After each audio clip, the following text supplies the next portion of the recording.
प्रिय मित्राणि नमः संस्कृताय।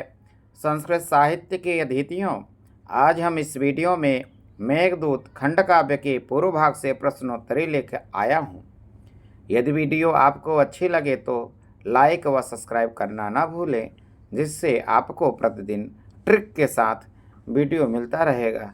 तो आइए देखता हूँ प्रथम प्रश्न से क्या है। काव्यस्य एक देशानुसारी भवेत।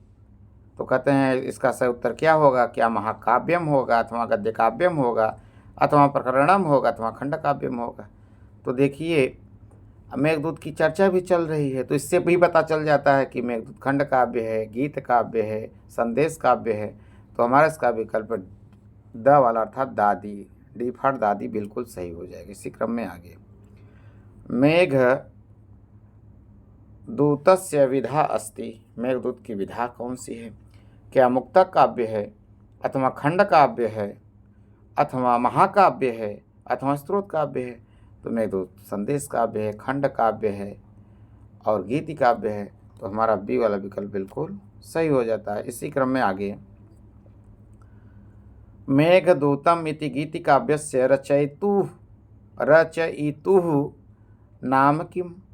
क्या जयदेवः अथवा भारवी अथवा कालिदास अथवा राजशेखर? तो मेघदूत कालिदास लिखे हैं, तो इसका सही उत्तर हो जाएगा सी। इसी क्रम में आगे,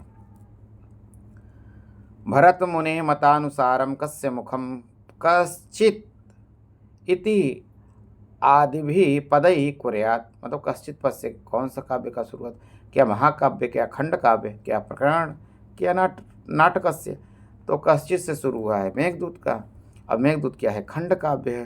तो हमारा 4 का विकल्प बिल्कुल बी वाला सही हो जाएगा, क्योंकि कश्चित कांता विरह गुरुणा स्वाधिकारात् प्रमत्तः। इसी क्रम में आगे, मेघदूतम विरचितम अस्ति। मेघदूत विरचित है मंदाक्रांता छंदसी, मंदाक्रांता छंद में, शिखरणी छंदसी, शिखरणी छंद में, स्रग्धरा छंदसी, स्रग्धरा छंद में, हरिणी छंदसी, हरिणी छंद में। तो मेघदूत, पूरे मेघदूत में चाहे पूर्व भाग हो चाहे उत्तर भाग हो, एक ही छंद है मंदाक्रांता। तो इसका विकल्प बिल्कुल ए वाला सही हो जाएगा।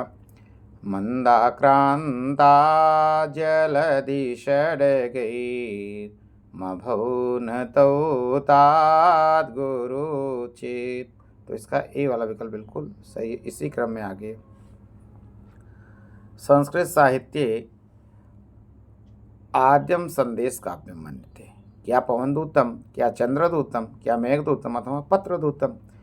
तो देखिए, संस्कृत साहित्य का जो संदेश काव्य पहला माना जाता है वो मेघदूत है। इसी तरह मुक्तक काव्य है। मुक्तक काव्य में नीति शतक, जो आचार्य भर्तृहरि का प्रथम मुक्तक काव्य कहे जाते हैं, आचार्य भर्तृहरि, तो वैसे ही यहाँ पे मेघदूत इसका बिल्कुल सही उत्तर हो जाएगा, सी वाला। इसी क्रम में आगे कह रहे हैं कि मेघदूतम इति खंड काव्यम कति भागेषु विभक्तम। कहते हैं कि मेघदूत जो खंड काव्य है कितने भागों में विभक्त है? खंड काव्य हो, संदेश काव्य हो, गीत काव्य हो, कुछ भी आ जाए तो मेघदूत ही है। क्या द्वयो अथवा त्रिषु अथवा चतुर्षु अथवा अष्टसु? पूर्व भाग और उत्तर भाग, अथवा पूर्व मेघदूतम अथवा उत्तर मेघदूतम। तो 2 भागों में विभक्त है। तो हमारा जो है ए वाला विकल्प बिल्कुल सही हो जाएगा। ब्रह्मवैवर्त पुराणे विरहिणः यक्षस्य किम नाम प्राप्नोति। कहते हैं ब्रह्मवैवर्त पुराण में यक्ष का क्या नाम है? क्या श्रीमाली है, क्या सुदर्शन है अथवा देवराज अथवा हेममाली? चारों विकल्प पढ़िए और फिर उत्तर आप लगाइए। श्रीमाली लगा देंगे तो आपका गलत हो जाएगा। इसका सही उत्तर होगा डी अर्थात द वाला, हेममाली नाम है।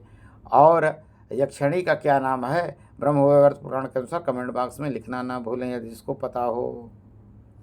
आइए 9 नंबर का प्रश्न है। इसमें क्या है?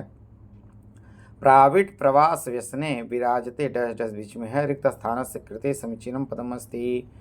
तो इसका लक्षण है क्या मंदाक्रांता का, क्या शिखरणी का, क्या मालिनी के लिए अथवा हरिणी के लिए है? तो प्राविट प्रवास व्यसने मंदाक्रांता विराजते, ऐसा आचार्य क्षेमेंद्र कहते हैं। आचार्य क्षेमेंद्र कहते हैं। तो ए वाला विकल्प बिल्कुल सही हो गया। इसी क्रम में आगे, कालिदास कृते गीति काव्य कस्य विरह व्यथा वर्णिता। कहते कालिदास कृते गीत काव्य में कस्य विरह व्यथा, किसका विरह व्यथा है? कुबेर का है, मेघ का है, कालिदास का है अथवा यक्ष का है? तो देखिए इसमें तो यक्ष है। क्यों? क्योंकि विरह व्यथा है। अब जानते हैं कि गुण धर्मों के आधार पर यक्षिणी इतना निपुण थी कि अपने प्रेमी को सुबह तक छोड़ा नहीं, और इसी कारण यक्ष प्रमाद कर गए अपने कार्यों में। इसी वजह से कुबेर ने उसको एक वर्ष के लिए शाप दे दिया कि तुम अस्तगमित महिमा वाले हो जाओगे और 1 साल के लिए तुम रामगिरी पर्वत पर जाओ रहो। तो इसका विकल्प डी वाला बिल्कुल सही हो गया। इसी क्रम में आगे, कालिदासेन दूत रूपे मेघस्य कल्पना कस्मात् प्रेरिता।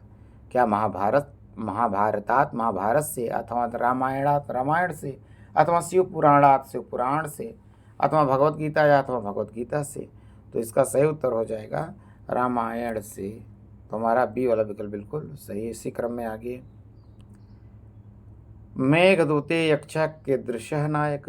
मेघदूत में जो यक्ष है किस प्रकार का नायक है? क्या धीरोदात्त अथवा धीर प्रशांत अथवा धीरोदत्त अथवा धीर ललित? तो धीर ललित है। निश्चिंतो धीर ललित है, कलासक्त सुखी मृदु, इसी तरह करके 10 रूपक में आया है। तो इसका डी वाला विकल्प बिल्कुल सही हो जाएगा। उसमें आप देख सकते हैं आपको वृत्ति मिल जाएगी बढ़िया से। कालिदासेन कतमा नायक है कनक वलय भ्रंश रिक्त प्रकोष्ठ कथित है। तो कहते हैं कि इसका क्या उत्तर होगा? दुष्यंत अथवा यक्ष अथवा पुरुरवा अथवा अग्निमित्र। प्रश्न पूरा पढ़ेंगे तभी आप उत्तर सही कर पाएंगे। तो कनक वलय भ्रंश रिक्त प्रकोष्ठ, कलाई से जो सूनी कला, जो उसकी कलाई जो है कंगन के गिर जाने से। देखिए यक्ष अपने प्रेयसी से इतना प्रेम करता था यक्षिणी से, तो इसलिए वह इतना तो कमज़ोर हो गया, दुबला पतला हो गया कि उसके हाथों से कंगन जमीन पर गिर गया, भूमि पर गिर गया। तो इसका सही उत्तर क्या होगा? बी वाला, अर्थात यक्ष होगा। तो बी वाला विकल्प बिल्कुल सही। इसी क्रम में आगे, संजीवनी टीका यह टीकाकार अनुसारम मेघदूते श्लोका सन्ति। कह रहे हैं संजीवनी टीका के अनुसार, संजीवनी टीका के जो टीकाकार है उनके अनुसार मेघदूत में कितने श्लोक हैं? 115, 102, 125, 110, 140। तो इसका सही उत्तर हो जाएगा 115। यदि प्रक्षिप्त को जोड़ दिया जाए तो 121 होता है। दोनों मिलता है, प्रक्षिप्त नहीं कहा गया है। यदि प्रक्षिप्त के साथ कहा जाता है तो 121 होता, विकल्प में है नहीं। तो 115 बिल्कुल हमारा सही हो जाएगा ये वाला विकल्प। मेघदूते प्रयुक्ते छंदस्य वर्णा भवन्ति। क्या 14 होते हैं, क्या 15 होते हैं, क्या 17 होते हैं, क्या 19 होते हैं? 14 वसंत तिलका में होता है। उक्ता वसंत तिलकात भजा जगौगः। 15 किस में होते हैं? मालनी में। नैन मायायुते हम मालनी भोगी लोकई। 17 किस में होते हैं? मंदाक्रांता में। मंदाक्रांता जलधि षड्गैर् मभौ नतौ तात गुरु छेद। तो 17 है। तो विकल्प बिल्कुल हमारा सी वाला सही हो जाएगा। 19 किस्में होते हैं शार्दुल में। सूर्यास्वैर्मसजस तथा सगुरवः शार्दूल विक्रीडितम्। तो हमारा इसमें सी वाला विकल्प बिल्कुल सही है। इसी क्रम में आगे, मेघदूतस्य कथानकम अस्ति। मेघदूत का कथानक है कविकल्पितम अथवा ऐतिहासिकम अथवा जनश्रुत्याधारितम अथवा राम कथा आधारितम। तो 16 का विकल्प बिल्कुल ए सही हो जाएगा। मेघदूत जो है कविकल्पित है। इसी क्रम में आगे, मल्लिनाथ मेघदूतस्य मल्लिनाथेन विरचिता टीका अस्ति। क्या जीवातु टीका है अथवा घंटापथ है अथवा संजीवनी अथवा सर्वंकसा है? तो 17 का हमारा जो संजीवनी टीका है, जो हमारा लघुत्रय तीनों जो है मल्लिनाथ ने संजीवनी टीका लिखा है। तो सी वाला विकल्प बिल्कुल सही हो गया। 18 नंबर का प्रश्न है, मेघदूतस्य प्राचीनतमः टीकाकारः मन्यते। मेघदूत का जो प्राचीनतम टीकाकार किसे माना जाता है? तो वल्लभदेव, दक्षिणावर्तनाथ अथवा अरुणगिरिनाथ अथवा मल्लिनाथ। देखिए प्राचीन टीकाकार जब पूछे तो वल्लभदेव होते हैं इसके सही उत्तर। तो ए वाला विकल्प बिल्कुल सही है। तो आज इस वीडियो में इतना ही शुरुआत हो गया है।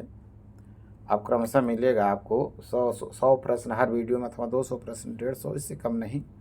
तो आपको एक सप्ताह में ये पुस्तक आप लोगों को भी पास होगी। तो एक सप्ताह में हम पूरा कर सकते हैं। तब तक के लिए नमः संस्कृत।